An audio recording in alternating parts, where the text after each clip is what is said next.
Fakultas Peternakan dan Perikanan Universitas Sulawesi Barat, Bapak Marsudi SPT MSI, yang terhormat Koordinator Bus Penjamin Mutu Fakultas Peternakan dan Perikanan Universitas Sulawesi Barat, dan yang terhormat Bapak Ibu dosen di Likup Fakultas Peternakan dan Perikanan Universitas Sulawesi Barat.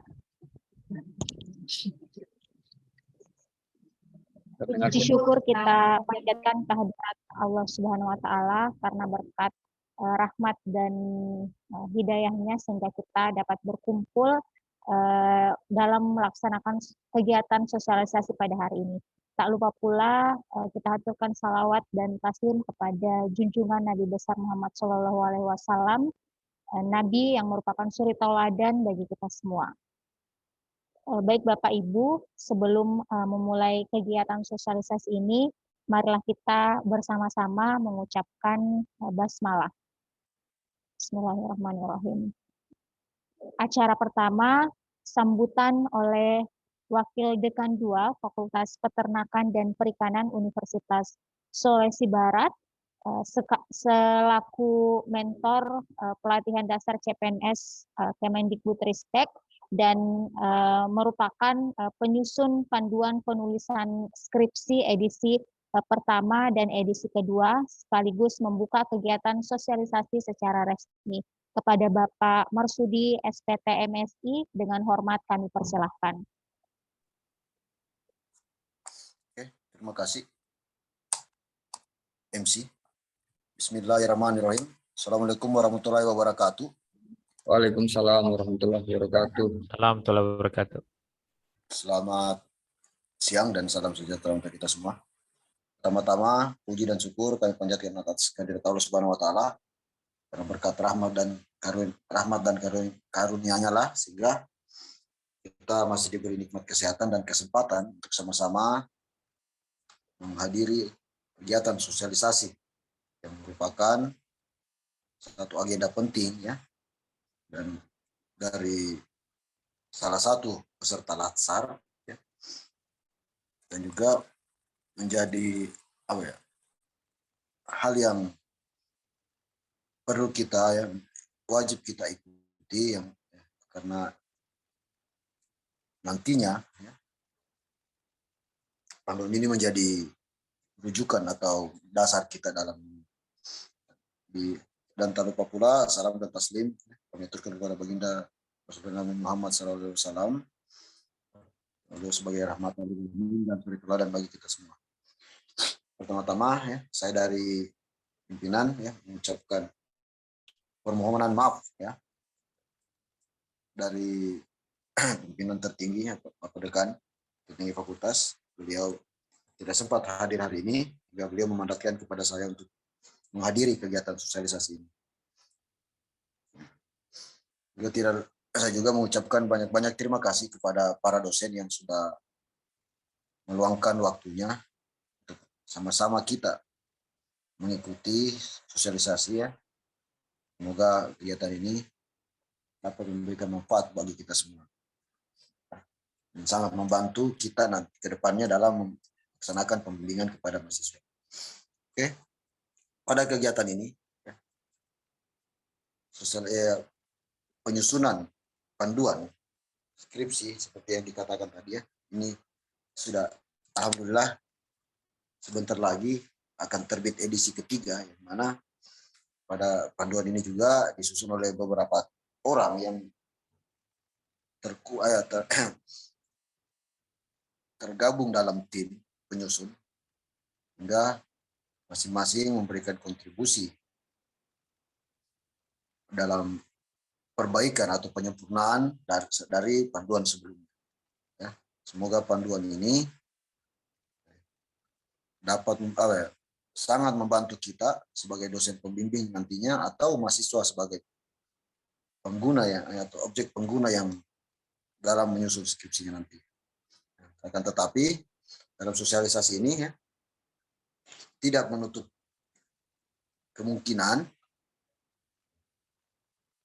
atau tidak menutup diri ya, bagi penulis untuk menerima saran dari teman-teman guna untuk penyempurnaan dari panduan ini. Jadi diharapkan ya, selain sosialisasi yang kita laksanakan sebentar, teman-teman juga silakan memberikan saran, masukan atau kritikan sekalipun ya. Kalau memang harus ada yang perlu dikritik atau kita benahi bersama, ini sangat diharapkan ya, agar panduan kita ini lebih memudahkan kita, lebih sempurna, dan hasilnya nanti dia untuk penulisannya di anak-anak ya, ini bisa ya, minimal format penulisannya itu sudah mendekati apa yang kita harapkan.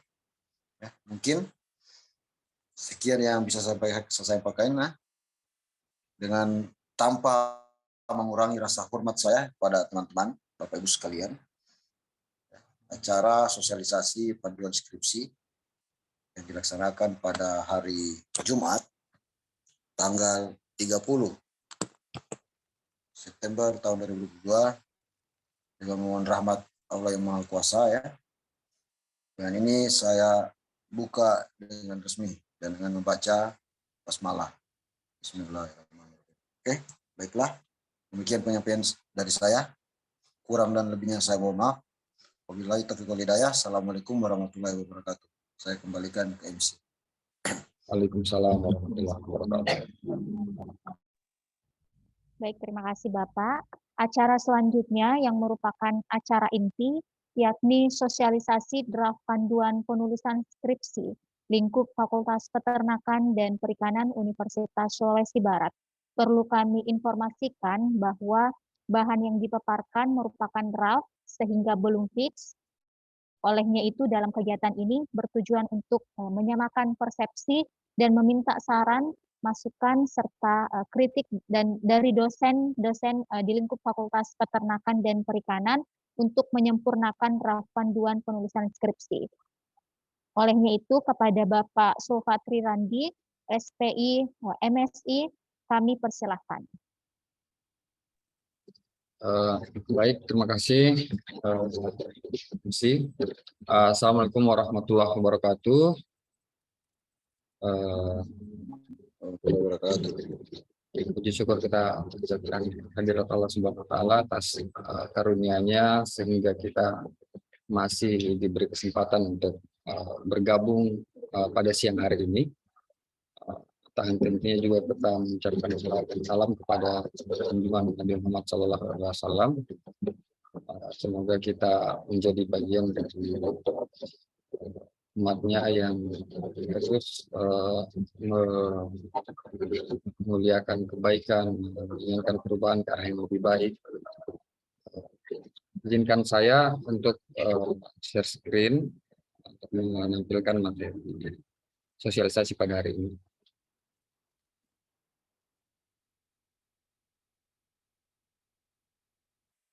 Bisa kelihatan di layar? Bisa Pak. Oke, bismillah. Sosialisasi panduan penulisan skripsi edisi ketiga atau kita kasih nama supaya lebih jelas itu PPS 3. Oke, baik. Apa itu skripsi? Seperti yang sudah kita ketahui bersama bahwa skripsi itu merupakan salah satu bentuk karya ilmiah dan menjadi tugas akhir yang wajib ditulis oleh seorang mahasiswa program sarjana dengan pengawasan tim pembimbing sebagai salah satu syarat untuk memperoleh gelar sarjana. Nah, skripsi ini disusun oleh mahasiswa berdasarkan hasil penelitian yang dilakukan, yang mana tujuannya adalah untuk memperoleh jawaban atas suatu permasalahan yang ditemukan dalam lingkup studinya sebagai sumbangsi terhadap perkembangan ilmu pengetahuan, teknologi, dan seni. Nah, mengapa kita perlu merevisi panduan? Ada beberapa alasan. Yang pertama itu sebagai suatu karya ilmiah, penulisan skripsi tentu harus mengikuti seperangkat kode etik atau aturan ilmiah. Nah, aturan ilmiah ini memuat bagian pendahuluan, metode, hasil, dan pembahasan atau kita sering kenal istilah IMRAD, Introduction, Method, Result, and Discussion. serta tidak lupa daftar pustaka. Kemudian keberadaan standar baku sistematika penulisan skripsi itu dia berfungsi sebagai salah satu kontrol kualitas karya ilmiah mahasiswa, dalam hal ini skripsi.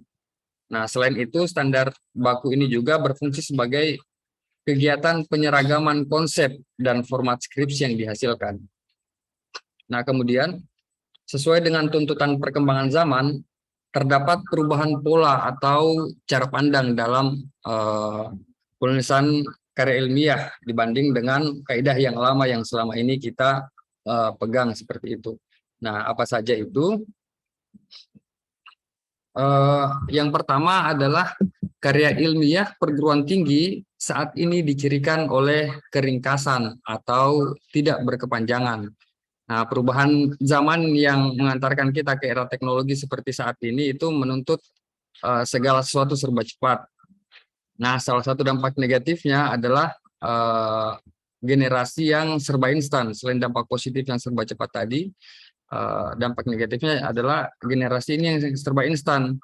Dan generasi ini tidak lain adalah mahasiswa-mahasiswi kita saat ini, yang mau tidak mau itu kita harus menyesuaikan diri dengan perkembangannya mereka ini. Nah, generasi mahasiswa sekarang itu dicirikan kurang ulet melakukan proses membaca yang lama untuk mengetahui sesuatu. Nah, akibatnya generasi sekarang ini cenderung hanya membaca bagian besarnya atau review singkat sebuah tulisan. Nah, konsekuensi dari perubahan ini juga menuntut kita para dosen itu untuk adaptif. Nah, salah satunya dengan membimbing mahasiswa untuk mengefektifkan dan mengefisienkan skripsinya, sehingga kita para pembimbing atau penguji lebih mudah mencerna tanpa mengurangi esensi tulisannya, seperti itu.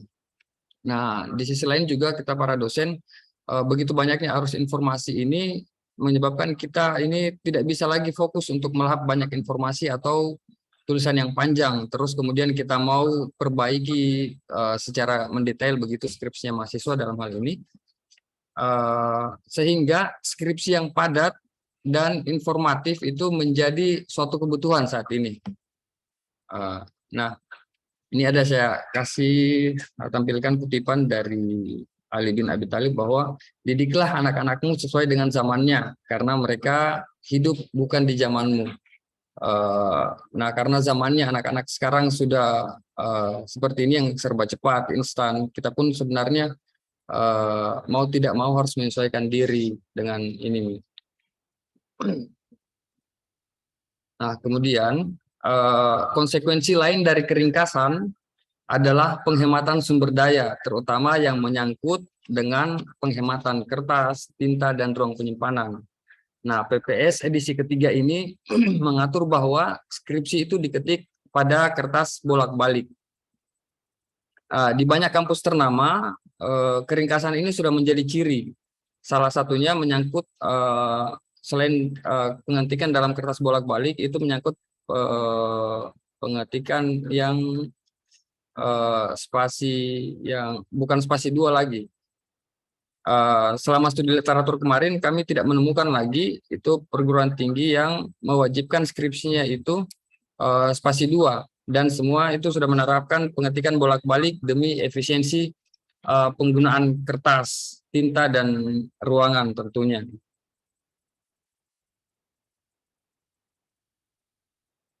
Nah, ini adalah foto skripsi mahasiswa di rak ruang administrasi yang di sebelah, Bapak Ibu bisa dilihat.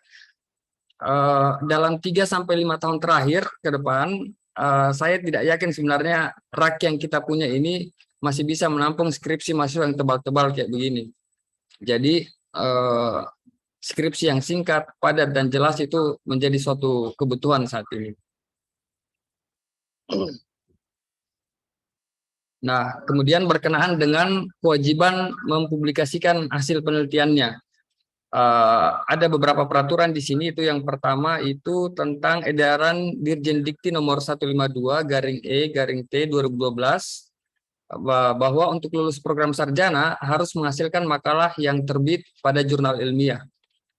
Kemudian aturan yang kedua itu Permenristek Dikti nomor 44 tahun 2015 tentang SNPT, Standar Nasional Perguruan Tinggi. pasal 44 ayat 5 bahwa hasil penelitian yang tidak bersifat rahasia, tidak mengganggu, tidak membahayakan kepentingan umum atau nasional wajib disebarluaskan dengan cara diseminarkan, dipublikasikan, dipatenkan, dan atau cara lain yang dapat digunakan untuk menyampaikan hasil penelitian kepada masyarakat. Peraturan ini sebenarnya sudah ada sejak lama ya, tetapi kita sendiri belum menjadikan ini sebagai suatu syarat kelulusan. Dapat dimaklumi memang karena faktor kampus kita yang masih baru, terus faktor internal mahasiswa kita yang sepertinya masih berat untuk diberi kewajiban publikasi jurnal, dan faktor-faktor lain lagi yang mungkin menghambat kita untuk menerapkan aturan dari dikti ini. Nah, tetapi kita bisa melakukan upaya untuk mendekatkan kita kepada pemenuhan kewajiban tersebut sesuai dengan SNPT itu. Salah satunya membuat format skripsi itu yang mendekati format jurnal, sehingga kedepannya tidak sulit bagi mahasiswa kita untuk mengkonversi skripsinya menjadi jurnal karena formatnya tidak berbeda jauh seperti itu. Nah, kemudian pada bagian terakhir, akses referensi penulisan melalui internet itu merupakan suatu keniscayaan pada era keterbukaan informasi seperti saat ini. Namun hal tersebut di satu sisi memang mengefektifkan pencarian referensi, tetapi pada sisi lainnya dapat disalahgunakan untuk menggunakan referensi secara tidak bertanggung jawab.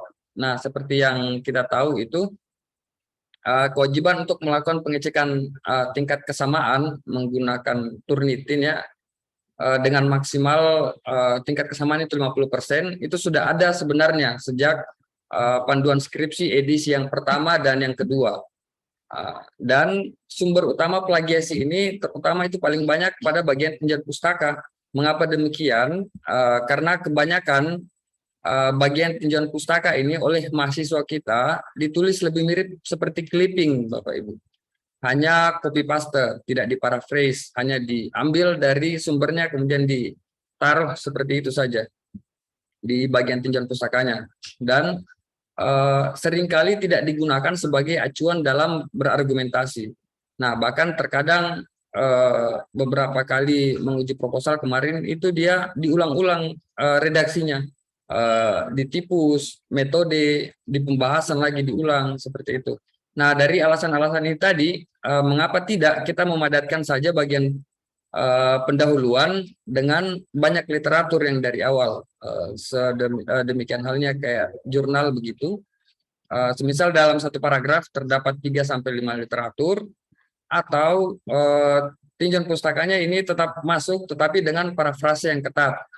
Nah, misal kayak seperti ini ada satu paragraf yang dia bisa muat 3-5, atau tinjauan pustakanya dipadatkan seperti ini, banyak yang bisa masuk dalam satu paragraf itu, bisa beberapa pustaka yang dikutip. Ini untuk menghindari plagiasi karena kita mau mengejar tingkat kesamaan yang di bawah 50% tadi. Seperti itu Bapak Ibu. Nah, kemudian adapun bagian-bagian dari skripsi ini, panduan skripsi ini yang sudah dibagikan di grup kemarin, itu panduan skripsi ini terdiri dari bagian awal, yaitu halaman sampul, halaman judul, halaman pernyataan, abstrak, halaman judul dalam, halaman persetujuan, halaman pengesahan, prakata, daftar isi, serta daftar tabel, gambar, dan lampiran. Ini hampir mirip sebenarnya dengan panduan yang lama. Nanti sebentar saya akan ajak Bapak Ibu untuk melihat perubahan apa saja yang terdapat pada panduan skripsi ketiga ini, dan kita berdiskusi untuk mengambil pendapat yang terbaik seperti itu. Kemudian bagian utama itu terdiri dari pendahuluan, metode, hasil pembahasan, serta simpulan dan saran. Kemudian yang bagian akhir adalah lampiran itu kalau ada, dan riwayat hidup. Nah, kemudian apa yang baru dari panduan skripsi edisi ketiga ini, yaitu adalah pada bagian panduan tata bahasa dan tata nama, itu sudah ada tata bahasa yang baru, khususnya pada bagian acuan untuk pemakaian huruf, tata kata, pemenggalan kata, dan tanda baca. Itu kita sudah menggunakan EYD, edaran yang disempurnakan, itu disahkan oleh Kemdikbudristek Agustus 2022 kemarin. Itu menggantikan KUEBI yang disahkan pada tahun 2015. Itu bisa diakses di ejaan kemdikbud.go.id. Nah, ini nanti akan disediakan QR code-nya di bagian panduan supaya mahasiswa bisa lebih mudah untuk mengakses seperti bagaimana ejaan yang disempurnakan itu. Kemudian ada juga penggunaan kata mengikuti kosakata KBBI yang bisa diakses melalui website KBBI, bisa juga melalui aplikasi di Play Store dan App Store. Kemudian ada juga daftar istilah asing dan padanannya atau SPAI, Senarai Padanan Asing Indonesia oleh Kemdikbud. Itu bisa diakses melalui website, melalui Play Store dan App Store juga. Nanti akan disediakan QR code-nya di panduan supaya mahasiswa sebisa mungkin menghindari istilah asing dan mencari padanannya dalam bahasa Indonesia dalam penulisan skripsi. Kemudian yang baru juga adalah ada pemilihan kata yang tepat pada setiap konteks kalimat sehingga dimengerti oleh pembaca. Itu kita merujuk di buku tesaurus tematis bahasa Indonesia yang dapat diakses di websitenya ini. Nah, ini semua sudah tercantum di dalam panduan skripsi. Sebentar kita akan melihat bersama. Kemudian apalagi yang baru, ini adalah panduan tata bahasa dan tata nama. Nah, angka dan yang pertama itu adalah angka dan bilangan. Nah, ini mengacu pada EYD edisi kelima. Ini semua sudah ada juga tertulis di panduan skripsi yang akan kita lihat sebentar. Kemudian satuan dan lambang yang mengacu pada sistem satuan internasional. Kemudian tata nama organisme yang mengikuti CSE atau Council of Science Editor itu terbitan 2014. Yang berjudul Scientific Style and Format, DCC Manual for Authors, Editors, and Publisher. Nah, kemudian tata nama kimia ini juga sudah ada sebenarnya di panduan lama, cuma nanti akan disediakan websitenya supaya mahasiswa itu bisa melihat pedoman untuk tata istilah dan tata nama kimia ini langsung dari websitenya Kemdikbud, seperti itu. Nah, ini juga yang baru di panduan untuk satuan baku dan lambang berdasarkan SI. Kemudian ini juga awalan untuk SI. Selanjutnya ini juga tabel operator aritmetik, aljabar, dan fungsi matematika. Kemudian tabel lambang statistik yang sering digunakan. Nah, ini lagi yang baru juga adalah lambang yang sering digunakan dalam pembuatan bagan alir. Nah, seperti yang kita ketahui, skripsi mahasiswa kita ini jarang sekali atau hampir tidak pernah begitu saya menemukan ada yang membuat kerangka pikir penelitian atau diagram alir prosedur penelitian, prosedur pengambilan data, prosedur analisis data, karena belum ada ini, mereka belum tahu bagaimana menggunakan lambang-lambang seperti ini. Nah, di panduan itu sudah dimasukkan semua yang ini supaya kedepannya mahasiswa kita ini ketika mereka misalnya menulis suatu penelitian, dari awal itu sejak dari pendahuluan mereka sudah bisa menggambar kerangka pikir sehingga kita sebagai pembaca, sebagai penguji, sebagai pembimbing bisa langsung mengetahui, oh ini ternyata maksudnya dia melakukan penelitian ini. Begitu juga nanti di bagian prosedur pengambilan data, prosedur rancangan, percobaan, atau prosedur analisis data, seperti itu. Nah, ini adalah contoh penggunaan lambang dalam diagram alir atau kerangka pikir penelitian dan diagram alir penelitian seperti itu. Yang bisa dibuat nanti oleh mahasiswa begitu ada panduan tadi. Nah, ini adalah highlight beberapa perubahan yang ada di panduan skripsi sebelum saya masuk sebentar ke bagian ininya, draft panduannya. Ini adalah abstrak, daftar tabel, daftar gambar, daftar lampiran, kemudian ini halaman judul dalam, dan ini halaman pernyataan mengenai sumber informasi dan keaslian skripsi seperti itu. Nah, oke, saya akan mengajak Bapak Ibu untuk kita melihat bersama-sama draft panduan skripsi ini.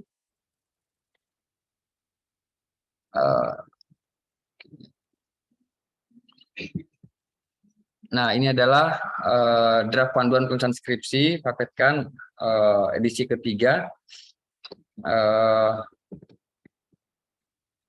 Saya sebagai ketuanya, anggotanya itu ada Budian Lestari, Pak Adi Jufri, Pak Dedi Putra Wahyudi, Pak Muhammad Nur, Ibu Irma Yulia Majid, Ibu Dr. Hewan Nur Saida Said, Pak Hendro, Pak Sarudin, Pak Firmansyah, dan yang terakhir Ibu Andi Nurul Muhlisa. Nah, tim ini yang mendampingi saya kemarin ketika penyusunan dan banyak memberikan saran serta masukan seperti itu.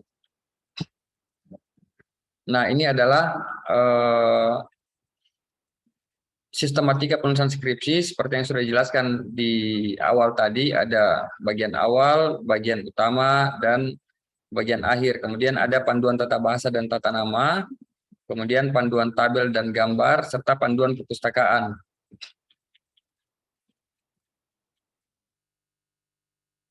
Mungkin bisa dilihat di file yang sudah dibagikan kepada Bapak Ibu. Nah, kemudian apa yang baru dari PPS 3 ini itu adalah kita menyediakan template bagi mahasiswa untuk draft panduan skripsinya. Template ini terdiri dari dua. Yang pertama template dokumen, yang kedua template PPT yang akan saya perlihatkan sebentar. Nah,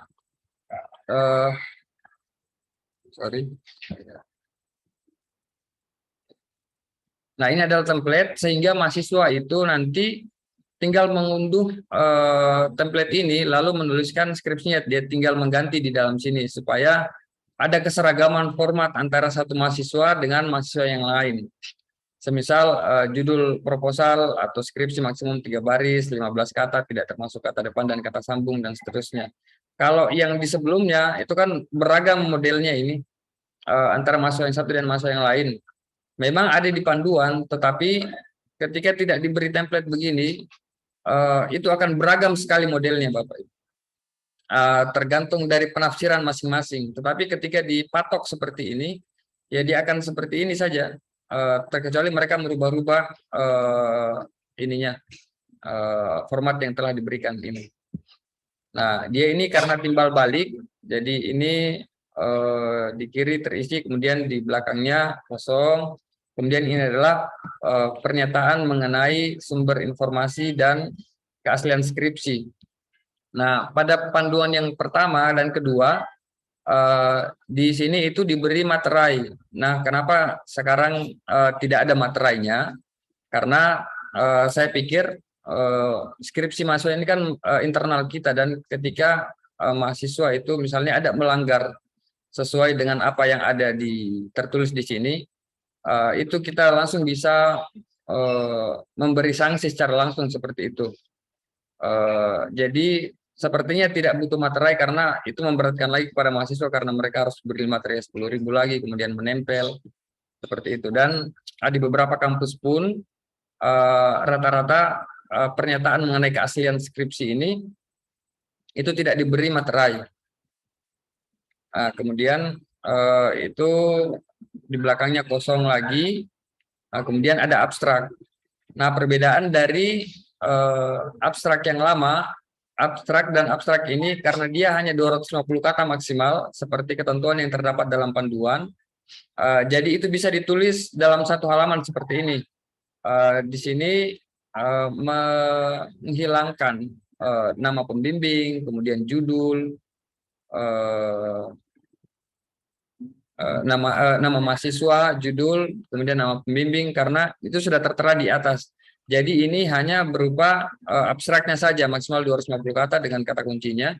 Kemudian di bawahnya diikuti oleh abstrak dalam bahasa Inggris. Nah, kemudian ini adalah halaman judul dalam. Ini saya anggap penting untuk dimasukkan karena selama ini kita tidak memberi tujuan dibuatnya skripsi ini.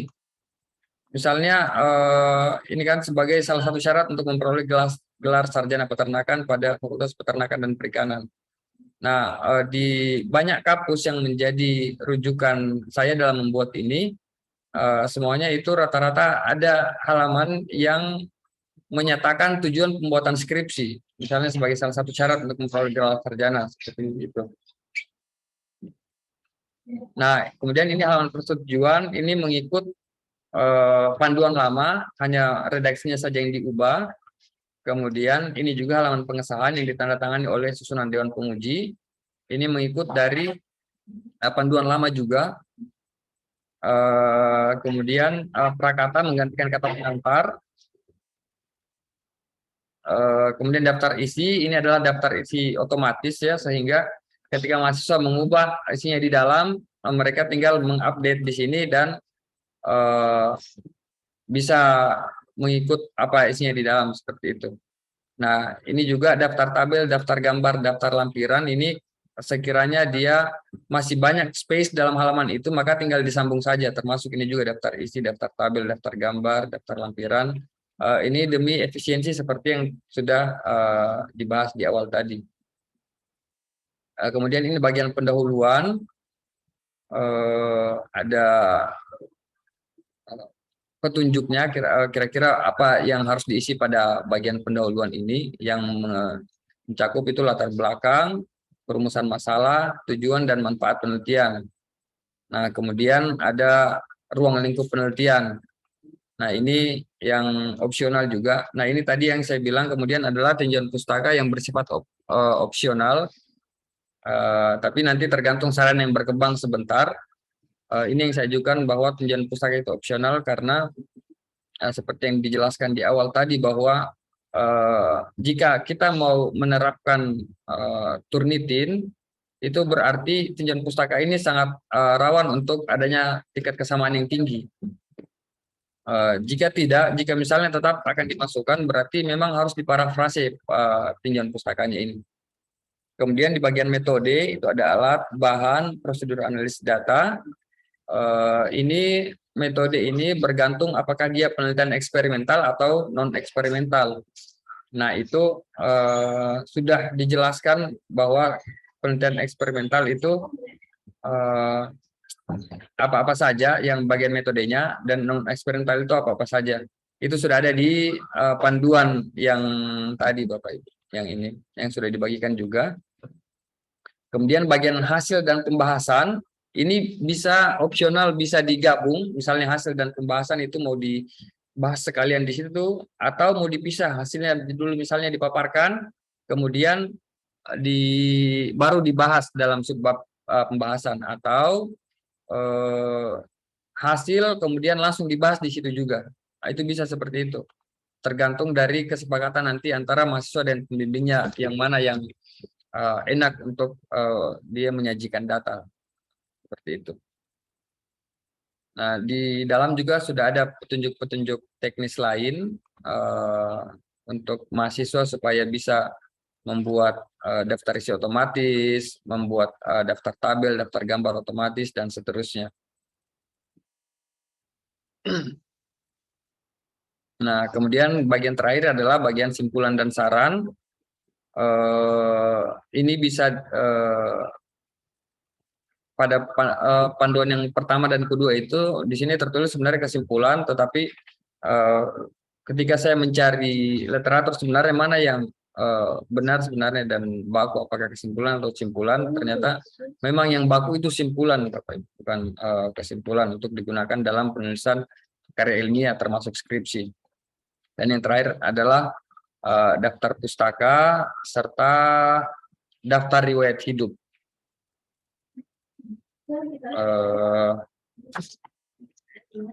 Kemudian yang terakhir adalah draft template PPT. Nah, draft template PPT ini sebenarnya supaya menyeragamkan mahasiswa dalam menampilkan PPT-nya, biar kita tidak sakit mata lihat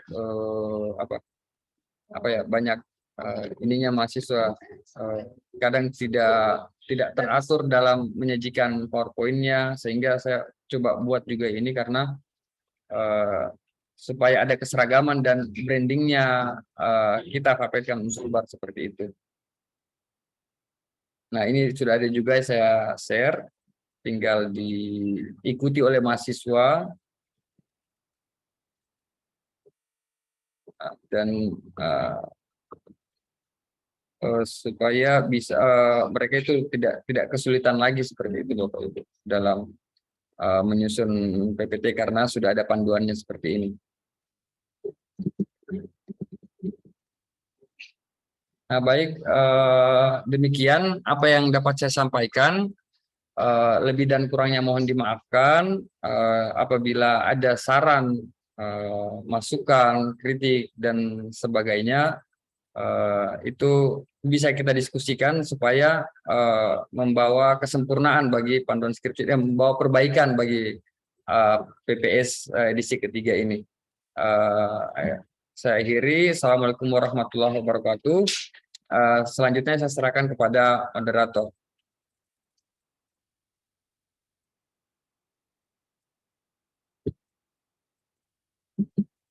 Oke, baik. Itulah tadi penyampaian panduan penulisan skripsi dari Bapak Sulfatri Randi. Untuk selanjutnya adalah sesi diskusi. Kami mengharapkan masukan dan saran dari Bapak Ibu dosen dengan Fakultas Peternakan dan Pertanian Universitas Sulawesi Barat. Baik, untuk sesi pertama, kami memberikan kesempatan pertama untuk Bapak Wakil Dekan 2 untuk memberikan masukan dan saran kepada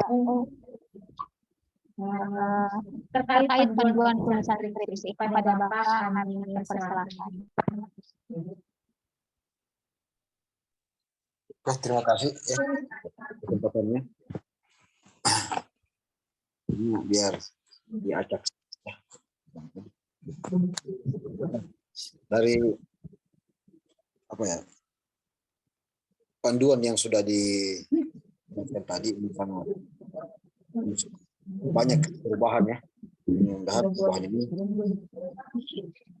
apa ya, jauh lebih baik pada edisi 1 dan 2. Ada beberapa yang ada satu yang saya sedikit saya mungkin bisa kita diskusikan nanti di sini terkait pernyataan yang tidak bermaterai.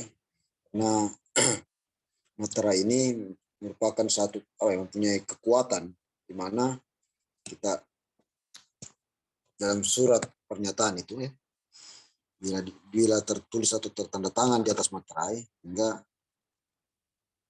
ada legalitasnya ya, atau yang bisa kita berikan. Nah, ada yang mengikat ya. Mungkin itu bisa dipertimbangkan apakah harus kembali kita gunakan materai atau tidak ya. Walaupun pertimbangannya Fantri tadi ya, dengan adanya materai sedikit memberatkan mahasiswa ya dalam menyediakan materai tersebut. Terus yang lain ini sudah bagus ya, termasuk template-nya itu sudah bagus. Ya, sudah disediakan template, baik template skripsi maupun PowerPoint. Ya, jadi betul keseragaman sudah ya, ketidakseragaman itu sudah bisa kita minimalisir. Mungkin untuk sementara itu saja dulu ya. Saya kembalikan ke moderator. Assalamualaikum warahmatullahi wabarakatuh.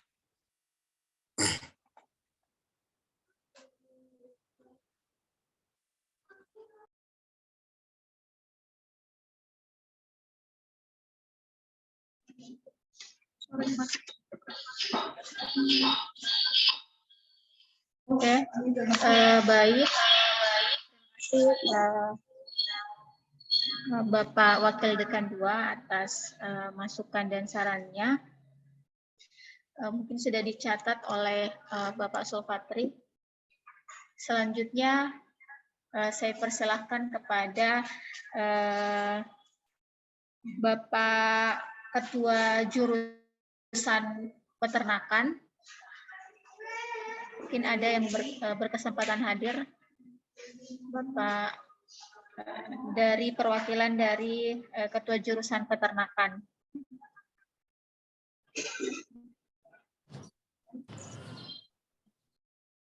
Assalamualaikum warahmatullahi wabarakatuh. Mohon Ya, maaf baik, sebelumnya karena Pak Ketua Jurusan sedang memimpin jalannya seminar, jadi diwakili sama saya sendiri. Di sini mungkin sedikit masukan saja Bu untuk penyusunan draft skripsi.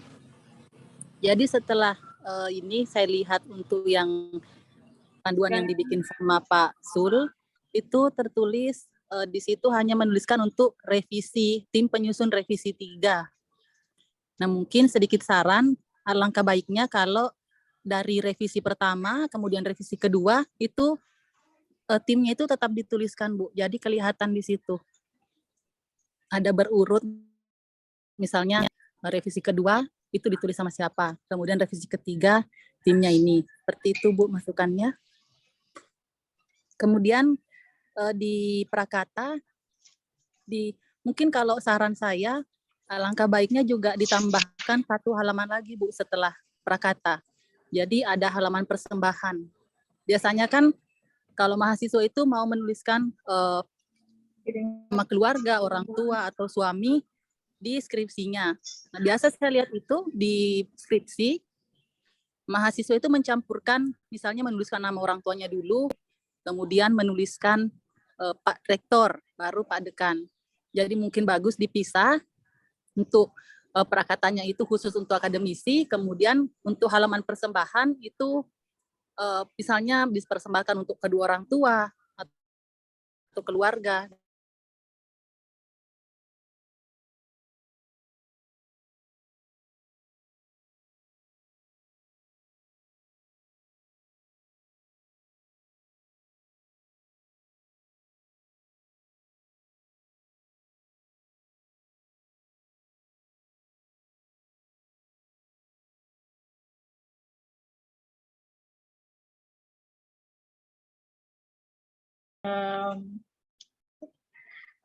Ucapan untuk kedua orang tua ya Bu.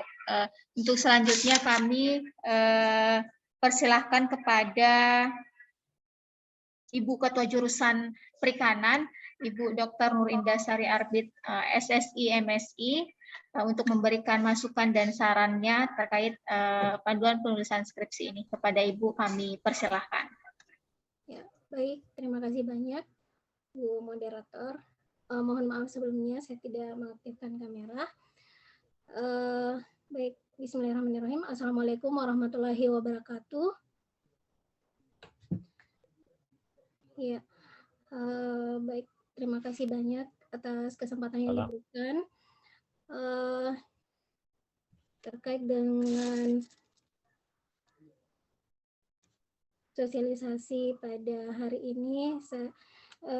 Sangat menarik sekali ya Pak, diangkat oleh Pak Sulfatri terkait dengan penulisan skripsi, karena kita ketahui bersama ini adalah salah satu yang menjadi hal penting untuk melihat sejauh mana mutu dari prodi kita sebenarnya. Jadi untuk penulisan skripsi tersebut, kemudian hasil karya tulis mahasiswa, nah ini adalah salah satu yang nantinya akan kita perlukan datanya, kemudian kita masukkan ke dalam kalau kita ingin penyusunan borang, sehingga sangat perlu terkait dengan penulisan skripsi tersebut sudah digandengkan dengan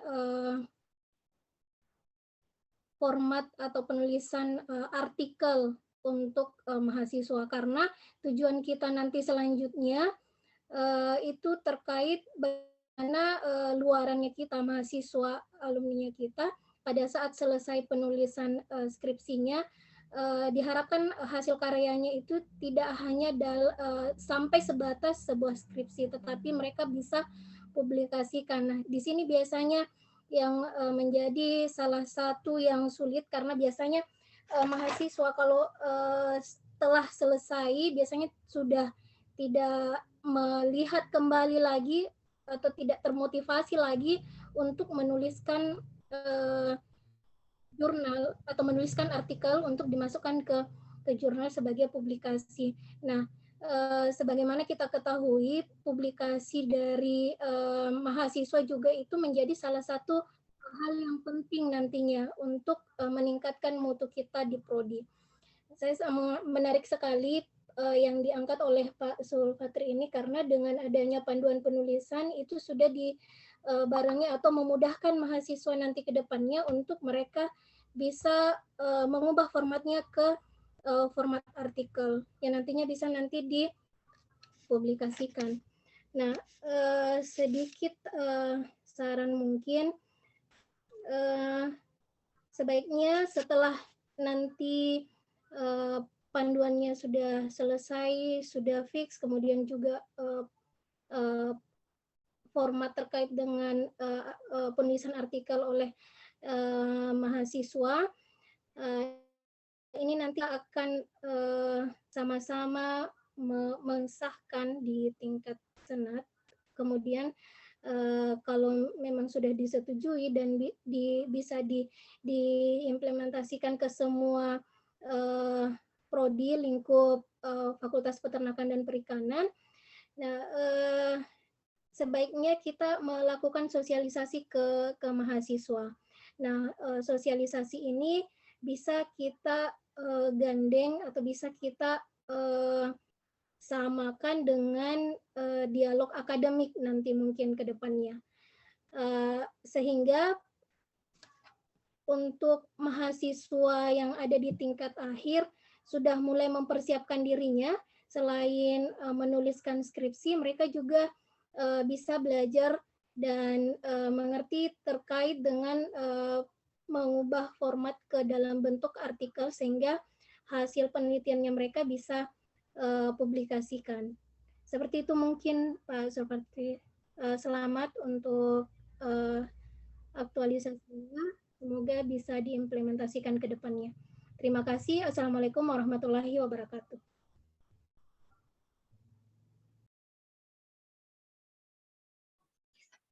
Baik, terima kasih Ibu Indah atas masukan dan sarannya. Mungkin terkait ini saya kembalikan ke Pak Zulfatri untuk memberikan tanggapan. Dengan ini dipersilahkan. Ya, baik. Terima kasih moderator. Sekali lagi saya ucapkan terima kasih banyak kepada Bapak Ibu dosen, baik yang dari perikanan maupun peternakan, atas atensinya dan memberi saran yang membangun untuk perbaikan panduan penulisan skripsi ini.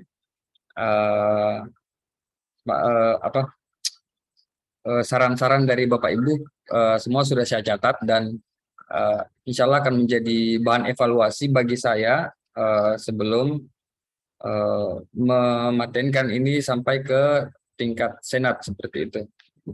Karena bagaimanapun juga proses ini masih panjang sebenarnya. Sosialisasi ini sebenarnya hanya bagian dari menyamakan persepsi kita antara dosen-dosen yang ada di sini sebelum kita fikskan dan itu akan disahkan oleh senat seperti itu. Jadi masih ada beberapa tahap lagi yang harus dilewati. Tapi saran dan masukan dari Bapak Ibu insya Allah sudah kami catat semua, sudah kami rekam dengan baik, sehingga apapun nanti yang akan keluar ini itu merupakan buah pemikiran dari kita semua dosen-dosen lingkup Fapetkan, dan saya harap apa nanti yang keluar dari sini itu kita setelah disahkan nanti kita bisa mengikuti sehingga meningkatkan kualitas output mahasiswa S1 dalam hal ini skripsi seperti itu. Saya kembalikan kepada moderator. Baik, terima kasih Pak Zulfatri. Selanjutnya adalah diskusi dengan dosen-dosen untuk Fakultas Peternakan dan Perikanan. Mungkin dari Bapak Ibu dosen ada masukan dan tanggapan terkait draft penulisan skripsi ini. Baik, kepada Bapak Firmansyah dengan hormat kami persilahkan. Ya, baik, terima kasih atas kesempatannya Ibu Moderator. Ya, saya sudah menyimak tadi ya. Yang pertama saya mengucapkan apresiasi dulu ke Sulfatri ya, telah bekerja keras untuk mempersiapkan draft daripada panduan ini. Dan setelah saya baca dan tadi mendengarkan presentasinya ya, saya mendengarkan ada terkait dengan kewajiban publikasi ya kepada mahasiswa. Jadi mungkin itu diperjelas ya di panduannya, status quo-nya apakah itu diwajibkan, apakah itu ada misalnya tidak diwajibkan tapi ada ada reward misalnya dalam hal apakah ada cum laude atau apa. Di universitas yang lain saya lihat kalau mahasiswanya ingin cum laude biasanya dia harus publikasi. Seperti itu, ada persyaratan khususnya meskipun dia sangat memuaskan misalnya ya. Jadi nanti ya itu mungkin harus dibicarakan karena harus diperjelas karena publikasi itu tidak serta-merta ya. Bayangkan mahasiswa selesai bersamaan 20 orang misalnya, terus dia mau publikasi di mana? Ya, itu butuh waktu untuk review. Jadi mungkin di antara kita ini sudah ada pengelola jurnal juga, mungkin sudah tahu bagaimana prosesnya ya. Terus yang berikutnya saya melihat bahwa selama ini ya mahasiswa kita itu kadang salah menggunakan format pada hasil dia gunakan format laporan skripsi, dia masukkan pengesahan skripsi lah, terus susunannya yang harusnya tidak ada. Begitu juga sebaliknya di proposal juga begitu. Kalau saya sebaiknya dispesifikan ada format khusus itu untuk proposal ya, terus ada hasil, ada ini. Kalau secara general nanti dia salah ngambil lagi ya. Jadi lembar pengesahannya itu beda-beda. Coba diperhatikan, pasti berbeda yang proposal, yang hasil dan yang laporan akhir itu pasti berbeda lembar pengesahannya. Ada yang mencantumkan abstrak, ada juga tidak. Ya, saya bahkan pernah menemukan proposal mencantumkan abstrak. Kok ada abstraknya, nah belum penelitian. Ya, jadi karena dia melihat secara general. Ya, makanya penting mungkin diperjelas batasannya ya antara proposal, hasil dan laporan skripsi. Mungkin demikian dari saya Bu Moderator ya, Pak Sulfatri. Terima kasih. Saya kembalikan ke moderator. Baik, terima kasih Pak Firman atas saran dan masukannya. Selanjutnya saya kembalikan kepada Bapak Sulfatri. Ya, baik, terima kasih Ibu Moderator. Terima kasih juga kepada Pak Firman saran yang sangat membangun ya tentunya.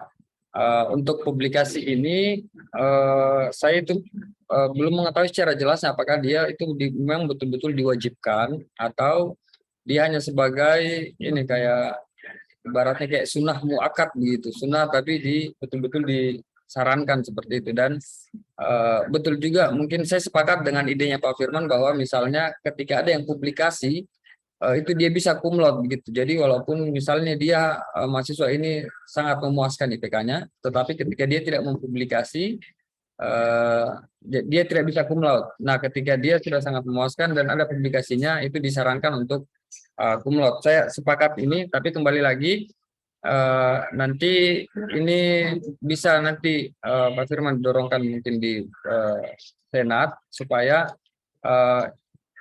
niatan ini terlaksana begitu, dan upaya kita untuk membangun atau membiasakan mahasiswa ini mempublikasikannya ini bisa terus berjalan seperti itu Pak. Itu yang pertama. Kemudian yang kedua untuk perbedaannya proposal dan skripsi ini sebenarnya betul sudah diantisipasi juga oleh Ibu Indah waktu pertama kali saat saya konsultasi untuk pelaksanaan labsar ini.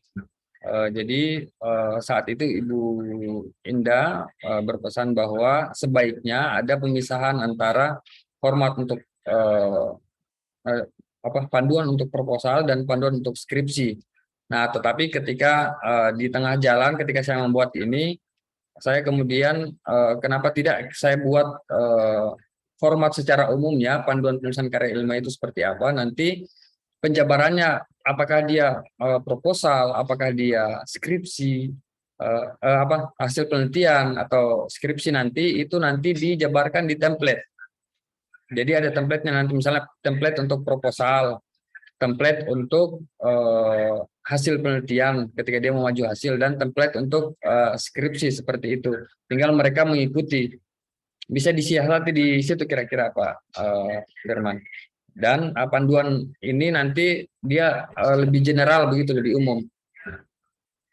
Dia dijabarkan melalui template yang sudah ada tadi. Nanti begitu mereka mendownload, ada 3 ini: template untuk proposal penelitian, template untuk hasil penelitian, template untuk penulisan skripsi, supaya itu tadi kita bisa menghindari misalnya ada di proposal dia masukkan abstrak, terus dan seterusnya seperti yang diungkapkan oleh Pak Firman tadi. Ya, saya kira demikian. Saya kembalikan kepada moderator. Terima kasih Pak Firman. Baik, Sama-sama Pak.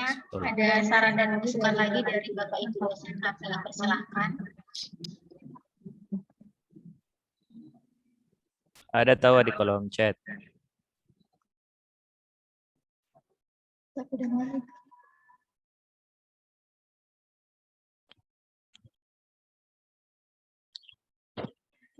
Baik, Ibu Etika kami persilahkan. Assalamualaikum warahmatullahi wabarakatuh. Apakah suara saya Salam. terdengar? Terdengar Ibu. Ya. Terima kasih atas kesempatan yang diberikan. Sebenarnya penulisan skripsi ini tidak bisa kucuk-kucuk ada begitu saja gitu, tanpa adanya dukungan dari proses-proses sebelumnya. Mulai dari bagaimana penentuan pembimbing, apakah sesuai bidang keahlian atau tidak, bagaimana pembahasan masalahnya saat konsultasi, dan penentuan judul, hingga sampai pada proses menulis. Karena ini saling berkaitan satu sama lain, proses dari awal hingga akhir. Dan saya sangat senang sekali dengan setiap pembahasan yang membawa ke perubahan ke arah yang lebih baik. Mungkin akan agak panjang tanggapan saya kali ini, dan saya sangat mendukung sekali hal ini bisa segera diaplikasikan. Sebab kita menyadari dan merasakan sendiri ya, bahwa tulisan kita dalam skripsi ataupun tesis atau disertasi nantinya itu akan menjadi sebuah karya tulis yang dapat menjelaskan keahlian kita. Apa dan bagaimana sih sebenarnya keahlian kita itu. Oleh sebab itu, penataan dalam kepenulisan, baik dari isi atau konten, struktur kepenulisan, dan lain-lain itu sangat diperlukan. Contohnya saja kepenulisan dalam belakang. Kita semua paham apa yang seharusnya diisi dalam bagian latar belakang, yaitu alasan-alasan kenapa judul atau penelitian tersebut dilakukan. Urgensinya itu apa gitu. Kita sudah benar dalam memberikan arahan ketika mereka datang konsultasi. Kita menanyakan kepada mahasiswa kita, masalahnya apa ini?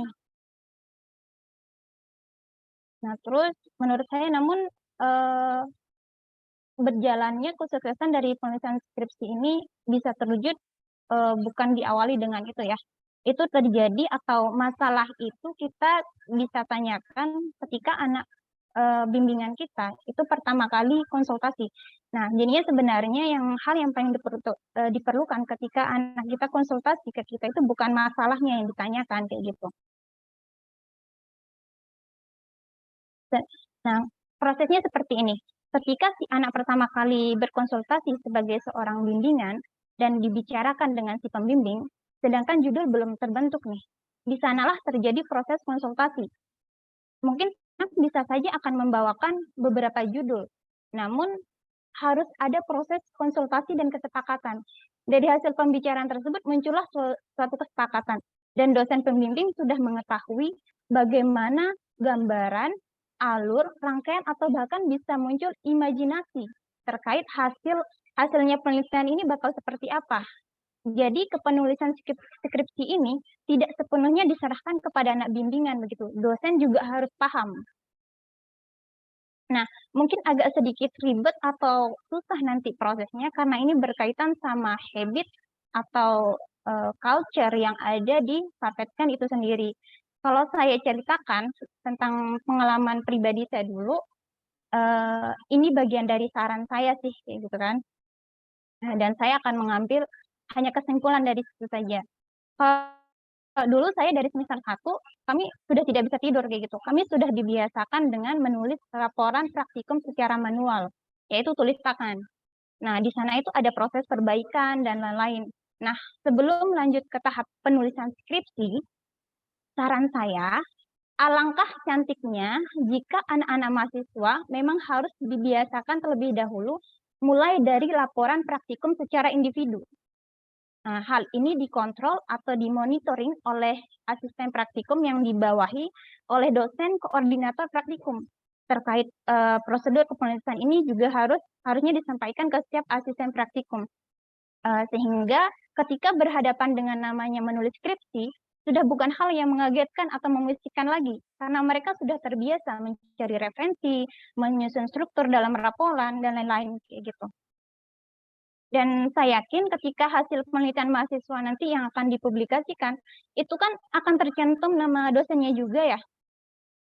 Dan Masya Allah sekali, sangat luar biasa sekali manfaatnya begitu. Nah, selebihnya, namun kan hal ini tuh butuh proses, butuh komitmen yang kuat, serta dukungan yang memadai. Jadi hanya itu tanggapan dan saran dari saya. Terima kasih. Baik, terima kasih Ibu Etika atas saran dan masukannya yang sangat komprehensif ya Bu. Selanjutnya saya serahkan kepada Bapak Supatri untuk menanggapi. Silakan Pak. Ya, baik. Terima kasih atas sarannya.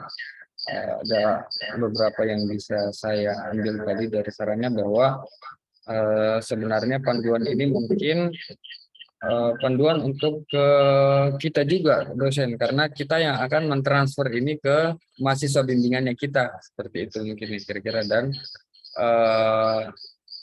ini juga tidak sekedar mahasiswa itu tidak bisa langsung menulis seperti ini, jadi mesti diantar dulu mulai dari semester awal mereka masuk, harus sudah mulai dibiasakan sejak menulis laporan seperti itu. Mereka diantar dari awal masuk ke sini, sehingga mereka terbiasa melakukan penelitian ilmiah.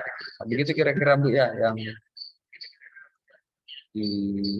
ya begitu Pak. Secara garis besarnya begitu. Secara singkatnya. Oke, baik. Terima kasih Ibu. Selanjutnya saya kembalikan kepada moderator. Baik Bapak Ibu, ada lagi saran dan masukan? Kami persilahkan.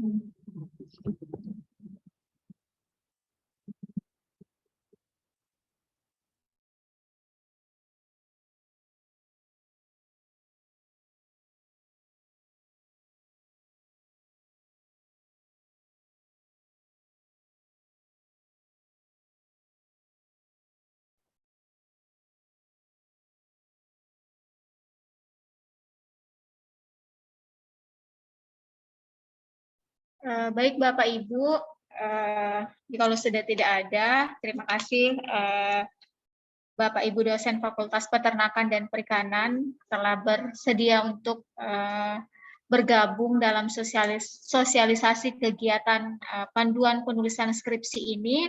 Dan Semoga apa yang kita diskusikan hari ini dapat menjadi perbaikan untuk mutu Fakultas Peternakan dan Perikanan selanjutnya. Saya ingin informasikan jangan lupa untuk mengisi absen dan form saran dan masukan terkait panduan penulisan skripsi edisi ketiga demi kelancaran aktualisasi dari Bapak Sulfatri Randi dan tentunya untuk perbaikan Fakultas Peternakan dan Perikanan Universitas Sulawesi Barat. Terima kasih Bapak Ibu sudah hadir.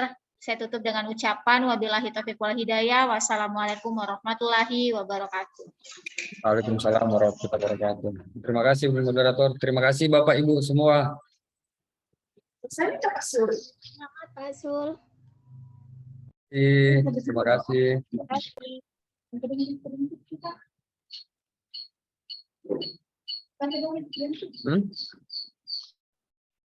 Bapak Ibu, Bapak Ibu jangan lupa BKD-nya dicetak.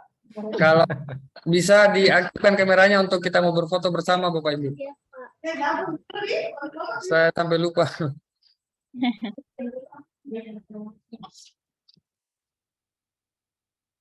Pak Dedi sudah di rumah ternyata Pak.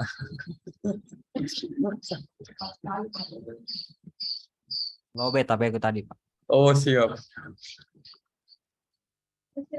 Masya Allah, Pak Dedi. Iya. Apa kabar? Alhamdulillah baik Pak. Baik, 1, 2, 3. Lagi 1, 2, 3. Baik, terima kasih Bapak Ibu.